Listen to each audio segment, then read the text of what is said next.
बूढ़ी माँ की दो रोटी। नमस्कार दोस्तों, सानिया वॉइस स्टोरी चैनल में आपका स्वागत है। तो दोस्तों, आज की कहानी है बूढ़ी माँ की दो रोटी। सपना जी अपनी ड्यूटी से खाट पर बैठी हुई थी। कल से उनकी तबीयत ठीक नहीं थी। शायद बासी खाना खाने की वजह से उन्हें कल पेट दर्द और उल्टियाँ हो रही थी, इसलिए उन्होंने कल भी ठीक से खाना नहीं खाया था। लेकिन सुबह बहू ने नाश्ता भी बनाकर नहीं दिया। जब सपना जी से भूख बर्दाश्त नहीं हुआ तो वह अपनी बहू को आवाज़ लगाने लगे, बहू ओ बहू, खाना बन गया हो तो मुझे दे दो, बहुत तेज भूख लग रही है। सुबह नाश्ते में भी तुमने कचौड़ियाँ बनाई थी जो मैंने नहीं खाई थी। कुछ हल्का फुल्का सा खाना बनाया हो तो दोपहर में खाने को दे दो। दोपहर के 12 बज गए हैं। भूख के मारे पेट की आंतें सुखरी जा रही है। तभी रसोई से दंदनाती ही बहू आई और कहती है, अभी 12 ही बजे हैं, शाम नहीं हुई है जो भूख के मारे मुझे इतना सुना रही हो। जब खाने का समय होगा तब तुम्हें खाना मिल जाएगा।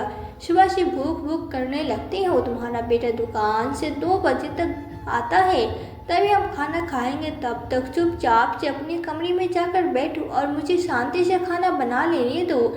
बहुत परेशान करती हो। 80 बरस की होने की हो और पता नहीं कितना भूख लगती है। इतनी भूख तो छोटे बच्चों को भी नहीं लगती जितनी भूख तुम्हें लगती है। तीनों टाइम खाने के लिए मांगती रहती हो। अब तुम्हारा बुढ़ापा आ गया है, एक टाइम ही खाना खाया करो। जाओ चुपचाप अपने कमरे में बैठो। खड़ी खड़ी मेरा मुँह क्या ताक रही हो, जाओ यहाँ से। बहू की बातें सुनकर बेचारी सपना जी बरामदे में रखे घड़े से पानी निकालकर घूट घूट करके पानी का एक गिलास पी जाती है। लेकिन पानी पीने के बाद भी उनकी भूख की आग शांत नहीं होती। पेट को पकड़कर वो कमरे में जाकर बैठ गई, लेकिन आंखें घड़ी पे ही टकटकी लगाए बैठी थी। कभी घड़ी को देखती तो कभी दरवाजे की तरफ देखती कि बेटा जल्दी आ जाए तो हमें खाना भी जल्दी खाने को मिल जाएगा। लेकिन बेटा भी अपने समय से पहले नहीं आया। पूरे 2 बजे अपनी दुकान से दोपहर में खाना खाने के लिए आया। जब बेटे ने खाना खाया लिया तो सपना जी अपने कमरे से निकल कर आई। बहू से बोली, बहू अब तो खाना दे दो। अब तो बेटे ने भी खाना खा लिया है। रसोई से बड़ी अच्छी खुशबू आ रही है। आज क्या बनाया है तुमने खाने में? मैंने तो छोले भटूरे बनाए हैं जो कि तुम खा नहीं सकती हो, क्योंकि तुम्हें डॉक्टर ने सादा खाने के लिए कहा है। तला भुना खाओगी तो तुम्हारा पेट खराब हो जाएगा, इसलिए तुम यह खाना नहीं खा सकती हो। बहू सुबह भी तुमने कचौड़ियाँ बनाई थी जो मैं नहीं खा पाई, और दोपहर में भी तुमने तेल मसाले वाला खाना बना लिया है। अब बताओ मैं क्या खाऊंगी? बहू अंदर रसोई में गई और रात की बासी 4 रोटी उठाकर अचार के साथ एक थाली में सपना जी के सामने पटक देती और कहती है, लो ये रात की रोटियां खा लो, इससे तुम्हारे पेट की आंत शांत हो जाएगी। सपना जी बहू से कहती, अचार से रोटी नहीं खाई जाएगी, एक कटोरी में थोड़ा सा दूध दे दो, मैं दूध में गलाकर खा लूँगी। अपनी सास की बात सुनकर उसको बहुत गुस्सा आता है और बोलती है, रसोई में खाना बनाने में लगी हुई हूँ, सुबह से इतनी गर्मी हो रही है, अपने कमरे में पूरा दिन बैठी बैठी आराम फरमा रही हो। इतना कहकर बहू खाने की थाली को खिसका कर अपने कमरे में चली गई। सपना जी को भूख बहुत तेज लगी थी। बासी रोटियों को अचार के साथ जल्दी जल्दी खाने लगती है। बासी रोटी को अचार के साथ जल्दी जल्दी खाने की वजह से उनका खसका लग जाता है। बहुत तेज तेज खांसी होने लगती है। सारा खाना खांसी के साथ बाहर निकल गया। सपना जी जल्दी से पानी पीकर किसी तरह अपनी खांसी पर काबू पाती है। लेकिन इतने में उनकी बहू सुमन अंदर से आई और बरामदे में फैले हुए खाने को देखकर आग बबूला हो गई और गुस्से में आओ देखा न ताओ सास के सर पे टीवी का रिमोट दे मारा। बुढ़िया ढंग से खाना खाने भी नहीं आता, बूढ़ी हो गई है, बच्चों की तरह खाना खाती है, खाने की भी तमीज़ नहीं है, आराम आराम से खाना खाती है। अब पूरा घर गंदा कर दिया, पूरी दिवाली खराब कर दी, जल्दी से इनकी सफाई करो, नहीं तो तेरी खैर नहीं। मैंने कहा था कि खाना खाने के बाद रसोई के बर्तन साफ कर देना, तूने तो पूरा घर ही फैला कर रख दिया है। मैं अपने कमरे में जा रही हूँ, जल्दी से पूरे घर को साफ कर दे, समझी? उसके बाद ही मैं अपने कमरे से निकलूंगी। गंदगी देखकर मुझे भी उल्टी आ जाएगी। सपना जी के सर पे रिमोट इतनी तेज मारा था कि उनके सर से खून निकलने लगा। बहू के इस तरह के व्यवहार को देखकर सपना जी बरामदे के कोने में ठिठक गई कर खड़ी हो गई। बहुत देर तक खड़ी खड़ी रोती रही, अपनी किस्मत को कोसती रही। हे भगवान, इससे अच्छा तो मुझे ऊपर ही उठा लो। मुझे बहू बेटे के साथ नरक की जिंदगी नहीं जीनी है। बहू बेटा मुझे एक एक रोटी के लिए तरसा रहे हैं, भूख को मार रहे हैं। अपने ही घर में भिखारियों की तरह खाना मांग कर खाना पड़ता है। एक समय था जब यह घर मेरा था, पूरी रसोई मेरी थी। मन में जो आता था वो बनाती थी, मन भर के सबको खिलाती थी। हमेशा बेटे के मनपसंद खाना बनाती थी। अगर आधी रात को भी बेटा कुछ खाने की फरमाइश करता तो मैं उसको कभी मना नहीं करती थी। लेकिन आज बेटा कितना बदल गया है। बहू ने बेटे के सामने मुझे बासी रोटियां दी तो बेटे ने एक बार भी मना नहीं किया।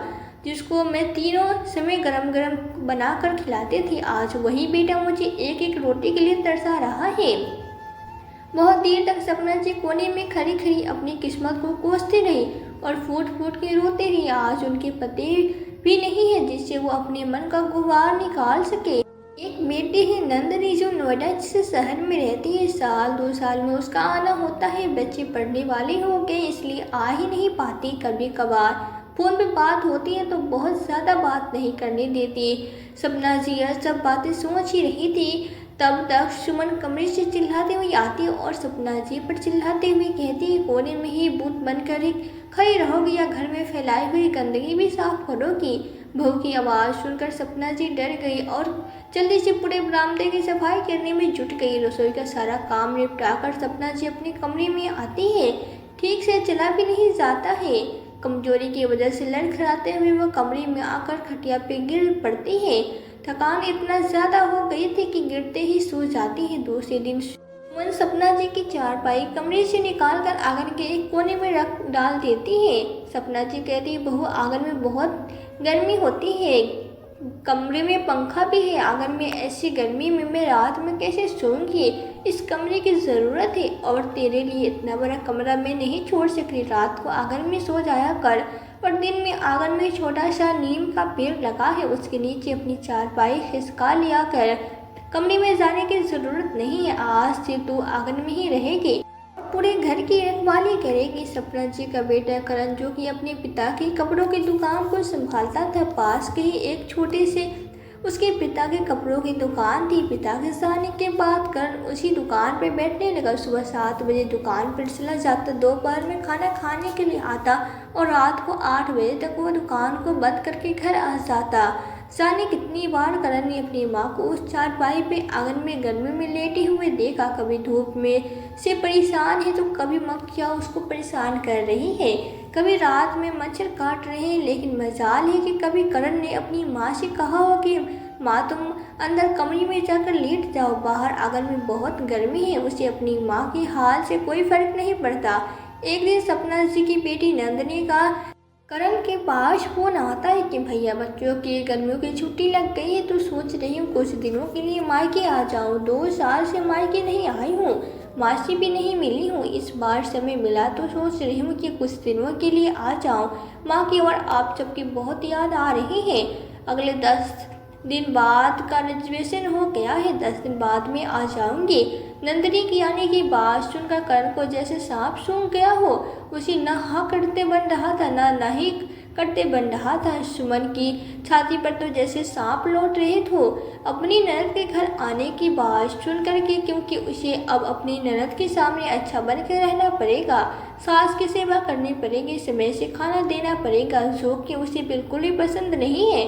क्योंकि नंदिनी के सामने करण और सुमन दोनों ही अच्छे बनने का नाटक करते हैं और नंदिनी को भी यही पता है कि उसके भैया भाभी बहुत अच्छे हैं, उसकी माँ का बहुत अच्छे से ख्याल रखते हैं। उसे तो अपनी माँ की हकीकत कुछ पता ही नहीं कि उसके भैया भाभी उसकी माँ को कितना परेशान करते हैं।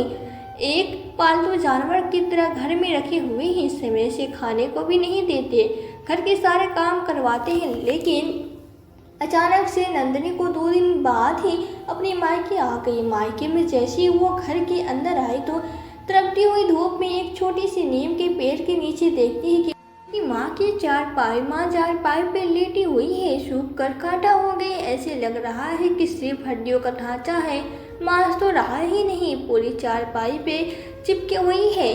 पहले तो नंदनी जान ही नहीं पाई कि उसकी माँ चारपाई पे लेटी है। जब नजदीक गई तो देखकर चौंक जाती है और कहती है, माँ तुम इतनी धूप में आंगन में क्यों लेटी हो? इतनी गर्म लू चल रही है, तुम्हें लू लग जाएगी, तबीयत खराब हो जाएगी, अपने कमरे में जाओ। बेटे की आवाज़ सुनकर सपना जी हाथों की टेक लगाकर चारपाई से उठकर बैठती है। खुशी के मारे आंखों में आंसू आ गए। बेटी को गले लगाकर फूट के रोने लगती है। माँ की ऐसी हालत देखकर नंदनी कहती है, क्या हुआ माँ, तो तुम रो क्यों रही हो? कुछ नहीं बेटा, यह तो खुशी के आंसू है, इतने दिनों से तुम आई नहीं थी, आज देखो तो खुशी के मारे आंख भर आई है। माँ तुमने अपना क्या हाल बना रखा है, कितनी दुबली हो गई हो, खाना भी ठीक से नहीं खाते हो क्या? बेटे की बात सुनकर सपना जी थोड़ी देर के लिए चुप हो गई। तब तक सुमन को बाहर से किसी के आने की आवाज़ सुनाई देती है। अपने कमरे के बाहर निकलकर आई सामने नंदनी को देखकर उसके पैरों की जमीन खिसक गई। नंदनी के पास आई और कहती, अरे दीदी आप तो 10 दिन के बाद आने वाली थी, फिर अचानक से आज कैसे आ गई? और आने से पहले आपने फ़ोन भी नहीं किया, कम से कम एक बार बता तो देती। अरे भाभी रिजर्वेशन तो हमारा 10 दिन का बाद ही था, लेकिन इनको अपने ऑफिस के काम से इधर तक आना था तो सोचा इनके साथ ही मायके चली आती हूँ। अकेले बच्चों के साथ आने में दिक्कत भी होती है, और सोचो आप सबको सरप्राइज देकर खुश कर दूंगी, यही सोचकर आपको नहीं बताया। नंदनी की बात सुनकर के सुमन मुँह बनाते हुए कहती है, फिर भी दीदी आने से पहले बताना चाहिए, कम से कम मैं आपकी तैयारी करके रखती। सुमन अच्छा बनने का नाटक करते हुए अपनी ननद को कूलर वाले कमरे में ले गई और अपनी सास को भी डांटते हुए कहती है, क्या माँ जी तो बाहर में आंगन में लेटी हो, तबीयत खराब हो जाएगी, चलो अंदर कूलर में चलकर लेटना। दीदी अब आप ही समझाओ, माँ जी को बहुत जिद्दी हो गई है, बुढ़ापे पर हर बात पर जिद करने लगती है, कितना भी समझा लो लेकिन अपनी ही करती है। अगर तबीयत खराब हो गई तो कल को मुझे ही उनकी सेवा करनी पड़ेगी, आखिर मेरे अलावा इनका है ही कौन? तो इनके बुढ़ापे पे देखेंगे, आखिर बहू बेटी होती किस लिए है? बातें बनाते हुए सुमन ने कहा। भाभी की बातें सुन करके नंदनी बहुत खुश हो गई कि उसकी भाभी कितनी अच्छी है, जो उसकी माँ का इतना ख्याल रखती है। माँ का हाथ पकड़कर नंदनी कमरे में ले आई और समझाते हुए कहती, माँ तुम भाभी की बात को माना करो, ऐसे आंगन में मत लेटा करो। सपना जी धीरे से बदबदाते हुए आए, बहू की ही तो बात मान नहीं हो, तभी तो आंगन में लेटी हूँ। सपना जी इतना कही पाती कि सुमन अपनी आवाज़ को करक करते हुए सपना जी की तरफ आंखें दिखाते हैं और आंखों में सपना जी को चुप रहने का इशारा करती है, जिसे नंदनी देख नहीं पाती। और बेचारी सपना जी अपनी बहू की बड़ी बड़ी आंखों को देखकर डर गई और अपनी बेटी से कुछ नहीं कह पाई और चुप हो गई। लेकिन नंदनी को कुछ तो इस बार अपने मायके में अटपटा लग रहा था। एक तो वो अपनी माँ की ऐसी हालत देखकर परेशान थी और माँ के चुप्पी को देखकर वो परेशान हो जाती है। कभी कभी उसे ऐसा लगता है कि उसकी माँ उसे कुछ छुपा रही है। कई बार नंदनी ने अपनी माँ से पूछने की कोशिश भी की, लेकिन बेचारी सपना जी अपनी बहू के डर से बेटी से कुछ भी नहीं कह सकती। अपने मायके के बदलाव को नंदनी महसूस तो कर रही थी, लेकिन भाभी के व्यवहार को देखकर उसे लगता था कि हो सकता है या उसके मन का वहम हो। माँ का बुढ़ापा है, खाना पीना ठीक से नहीं खा पाती है, इसलिए शायद दुबली पतली हो गई है। सुमन जी ने रसोई में जाकर ननद के लिए बढ़िया बढ़िया खाना बनाया, जो कि ननद की नज़रों में उसे अच्छा बनना था। खाना परोस कर कमरे में लेकर आए।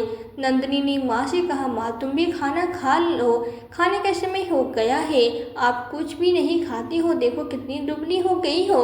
खाने की थाली देखते ही सपना जी उस पर ऐसे टूट पड़ी जैसे वर्षों उसे भूख हो।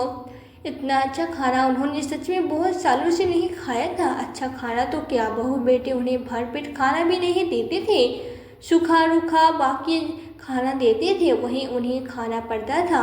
लेकिन आज बेटे के पहुंचने पर सब व्यंजनों से भरी हुई थाली उनके सामने आई तो सपना जी से रहा नहीं गया। वो थोड़ी देर में पूरी खाने की थाली चट कर गई। नंदनी एक तक अपनी माँ के इस व्यवहार को देखती रह गई। उसने अपनी माँ को खाते हुए बिल्कुल भी नहीं टोका। थोड़ी देर में सुमन कमरे में बढ़िया लेकर आई। जब उसने देखा कि उसकी बूढ़ी सास ननद के लिए लगाई गई थाली को खा गई है तो बड़ी बड़ी आंखें अपनी सास की तरफ निकालते हुए बहू को देखते ही सपना जी का हाथ खाने से रुक गया। उन्होंने थाली एक तरफ खिसका दी और एक तरफ को मुंह करके बैठ गई। नंदिनी को समझ में नहीं आ रहा था कि जैसे भाभी माँ के सामने आती है तो माँ एकदम से डर जाती है। पता नहीं ऐसा क्या है जो मैं समझ नहीं पा रही हूँ। आखिर भाभी माँ के साथ गलत व्यवहार करती है तो मेरे लिए इतना कुछ कैसे करती है।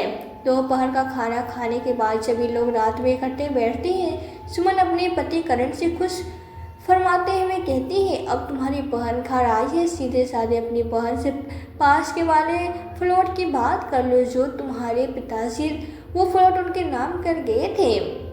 अब तुम्हारी बहन के नाम तुम्हारे पिता ने वो फ्लैट लिया था तो उनकी माली हालत ठीक नहीं थी, ससुराल वाले भी अच्छे नहीं थे और उनके पति भी कोई नौकरी नहीं करते थे, इसलिए बुढ़ा इतना बड़ा फ्लैट बेटी के नाम कर गया था। बुढ़ा तो मरकर चला गया लेकिन मेरे लिए मुसीबत छोड़ गए। उस फ्लैट के चक्कर में इतनी आवभगत करनी पड़ती है। तुम्हारी बहन ही एक बार वो फ्लैट मेरे कब्जे में आ जाए फिर बताती हूँ माँ बेटी को मैं भी कभी न बुलाऊंगी कभी। तभी नंदिनी वहां आती हुई कहती है, अरे भैया तेज बोलो तो हम भी सुन ले। बात को बदलते हुए कहता है, अरे कुछ नहीं नंदिनी, तुम्हारी भाभी कह रही थी कि नंदिनी दीदी की किस्मत कितनी अच्छी है। अब तो जीजा जी भी अच्छी खासी नौकरी करते हैं, ससुराल में भी सब कुछ अच्छा चल रहा है। नोएडा जैसे शहर में रहती है, खूब सारे पैसे हो गए। हाँ भैया यह सब आपका आशीर्वाद ही है। करण बात को बढ़ाता हुआ कहता है, मैं तो कह रहा था कि जब सब कुछ तुम्हारे पास हो गया है नंदिनी तो जो पिताजी ने फ्लैट तुम्हारे नाम किया था उसको तुम हमें वापस कर दो। तुम्हें तो पता है कि दुकान भी ठीक ठाक ही चलती है, 3 बच्चे हैं, घर के खर्चे बढ़ गए हैं, ऊपर से माँ की तबीयत में भी बहुत खर्चा होता है। और जो फ्लैट पिताजी ने तुम्हें दिया है वो शहर के बीचों बीच है जिसकी कीमत आज के समय में 40 लाख से कम नहीं है।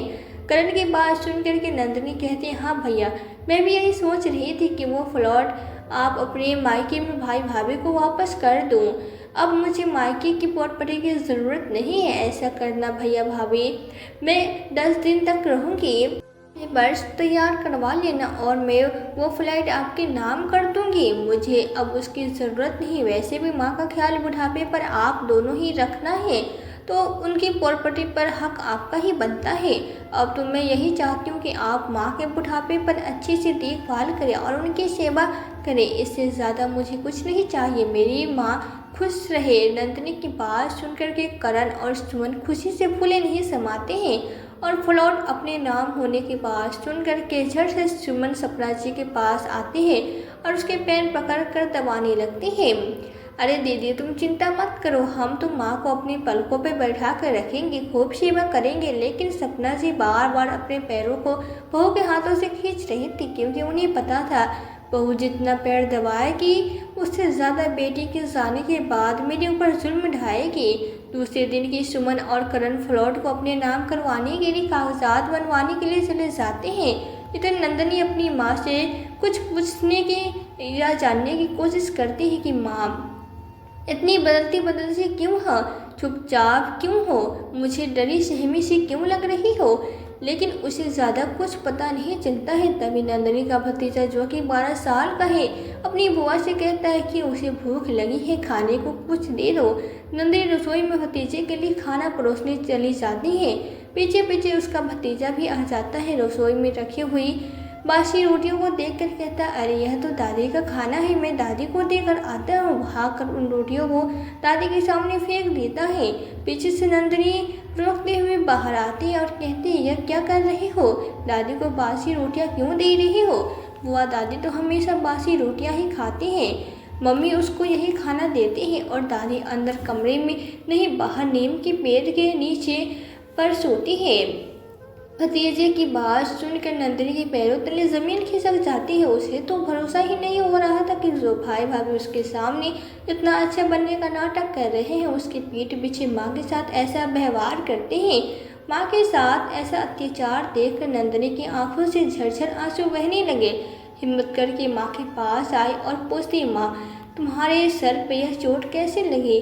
कुछ नहीं बेटा, नहाते समय गिर गई थी, उसी की चोट लग गई है। जबकि वह चोट तो रिमोट की थी, जो कि बहू ने मारा था। नंदिनी समझ जाती है कि माँ को भाभी ने बहुत डरा कर रखा है, इसलिए वो कुछ भी बोलने से डरती है और उसी माँ के डर से भाभी का व्यवहार पता चल जाता है। कुछ बातें अपने भतीजे से पूछती है। छोटा सा भतीजा बुआ से सब कुछ कह देता है, जिसे सुनकर नंदिनी का दिल दहल जाता है। वो भाई भाभी को सब सिखाने का निर्णय लेती है। उसे पता है अगर वो सीधे साधे भाई भाभी को कुछ कहेगी तो दोनों मानने के लिए तैयार ही नहीं होंगे, बल्कि उसे ही गलत ठहरा देंगे। तो और मुझे मायके की प्रॉपर्टी चाहिए ऐसा इल्ज़ाम भी मुझ पे लगा देंगे। तो मुझे कुछ ऐसा करना पड़ेगा जिससे मैं उन दोनों के अत्याचार का पर्दाफाश कर सकूं। यही सोचकर नंदिनी मौका पाकर एक दिन जब उसके भाई भाभी किसी काम से घर से बाहर गए हुए थे, पूरे घर में सीसीटीवी कैमरा लगवा देते हैं और जानबूझकर किसी न किसी काम के बहाने घर से बाहर चली जाती है। अकेले में माँ के साथ क्या व्यवहार करते हैं इस बात को वह जान सके और रिकॉर्डिंग को देख सके। नंदिनी को ससुराल जाने के सिर्फ 2 दिन बचे हैं। सुमन बढ़िया से खाना नंदिनी के लिए लेकर आते हैं। नंदिनी खाने की थाली को माँ को दे देती है। उसे कुछ ज़रूरी काम आ जाता है जिसकी वजह से वो बाजार चली गई। इधर सुमन जब सास के हाथ से गरम गरम खाने की थाली को देखती है तो गुस्से के मारे आँख बबूला हो जाती है। बूढ़ी सास के हाथ में थाली को छीन लेती है और सपना जी के बालों को पकड़कर जोर से खींचकर कहती है, बुढ़िया तेरी हिम्मत कैसे हुई गरम गरम खाना खाने की? भूल गई तेरी औकात बासी खाना खाने की है? मेरे सामने मुझसे गरम गरम रोटी खाना बनवा कर खाती है। अभी बताती हूँ तुझे, तेरी बेटी को जाने दो फिर तेरी अकल ठिकाने लगाती हूँ। इतना कहकर वो जोर से धक्का दे देती है जिससे सपना जी का सर दीवार से जाकर टकरा गया। बहुत तेज चोट लग गई। बाहर बाजार में एक दुकान पर बैठी हुई नंदिनी फोन के कैमरे में यह सब कुछ दृश्य देख रही थी। यह सब देखकर उसका दिल दहल रहा था। मन कर रहा था कि अभी जाकर भाभी को 2 थप्पड़ लगाते हुए। सुमन इतने पर भी नहीं रुकती है। बहुत जोर से सास पे हाथ पकड़ कर रसोई में ले गई जहाँ बर्तनों का ढेर लगा है। कहती है, जल्दी से इसको धुल दो, तब तक तेरी बेटी आ रही है। इससे पहले सफाई हो जानी चाहिए। जल्दी जल्दी हाथ चलाना, बहुत सेवा करवा ली तूने पिछले 1 हफ्ते में। आधे घंटे बाद नंदिनी घर आ गई। नंदी को देखती उसकी भाभी कहती है, दीदी आज खाना खाने के बाद कोर्ट चलना है। तुम्हारे भैया ने सारे कागज़ तैयार करवा लिए हैं, बस दस्तखत करने की देरी रह गई है। लेकिन अब ये घर तुम्हारा नहीं हुआ है, आपको फ्लैट के साथ साथ कुछ और भी देना है। और क्या देना है दीदी? मैं समझी नहीं, आप क्या कहना चाहती हैं? नंदिनी भाभी के गाल पे 2 जोरदार थप्पड़ लगाती है। गाल पे पड़े थप्पड़ को देखकर सुमन तमतमा जाती है। तुम्हारी हिम्मत कैसे हुई मेरी ऊपर हाथ उठाने की? नंदिनी चिल्लाकर कहती है। और तुम्हारी हिम्मत कैसे हुई मेरी माँ के बाल पकड़ कर दीवार से मारने के, उनके सर पे रिमोट मारने की, पासे खाना खिलाने के, डरा कर रखने की? ननद के मुंह से अपनी सच्चाई सुनकर सुमन की बोलती बंद हो गई। तब तक कमरे में कागजात निकाल कर करण भी आ गया। सुमन रोते हुए शिकायत करती है कि तुम्हारी बहन ने मुझे थप्पड़ मारा है। करण चिल्लाते हुए नंदिनी से कहता है, तुम पागल हो गई हो नंदिनी, जो अपनी बड़ी भाभी पर हाथ उठा रही हो? क्या यही सीखा है तुमने अपने बड़ों से कि बड़ों पर हाथ उठाना? वाह भैया, आज मैंने भाभी के ऊपर हाथ उठा दिया तो आपको बड़ा बुरा लग रहा है, लेकिन कल तक तुम्हारी पत्नी मेरी बुजुर्ग माँ के साथ ऊपर हाथ उठाती थी, उसके साथ अत्याचार करती थी। वह तो आपको दिखाई नहीं दिया। माँ के साथ अत्याचार करने में आप भी भागीदारी है। मैं आप दोनों को कभी माफ़ नहीं करूँगी। तो क्या कर लोगी तुम? कुछ भी नहीं बिगाड़ पाओगे, सुमन चीखते हुए कहती है। नंदी बाहर खड़े हुए पुलिस इंस्पेक्टर को आवाज़ देते हुए कहती है, आ जाइए इंस्पेक्टर साहब, गिरफ्तार कर लीजिए इन दोनों को और इन दोनों की काली करतूत को भी देख लीजिए। इन दोनों की सारी करतूत सीसीटीवी कैमरा में कैद हो गई है। सीसीटीवी की बात सुनकर करण और सुमन चारों तरफ नजर दौड़ाता है तो होश उड़ जाते हैं। कैमरे लगे हुए हैं। जब सीसीटीवी कैमरा पुलिस देखती है कि इन दोनों ने माँ के साथ क्या किया है, कितना अत्याचार किया है। एक पल गवाए बिना दोनों को गिरफ्तार कर लेती है। जाते जाते नंदिनी भाई भाभी को कहती, अब तुम्हारी यही सजा है कि तुम अपनी पूरी ज़िंदगी जेल में काटो। रही बात माँ की, तो मैं माँ को अपने साथ लेकर जा रही हूँ। उनकी सेवा करूँगी और उन्हें बहुत प्यार से अपने साथ रखूँगी। चलो माँ, आप मेरे साथ चलो, मेरे घर चलो। अब इस घर में आपको रहने की बिल्कुल भी ज़रूरत नहीं है और बिल्कुल भी डरने की ज़रूरत नहीं है। आपकी बेटी आपके साथ है। इतना कहकर नंदिनी अपनी माँ को अपने साथ ले जाती है। बहुत अच्छे से अपनी माँ का ख्याल रखती है।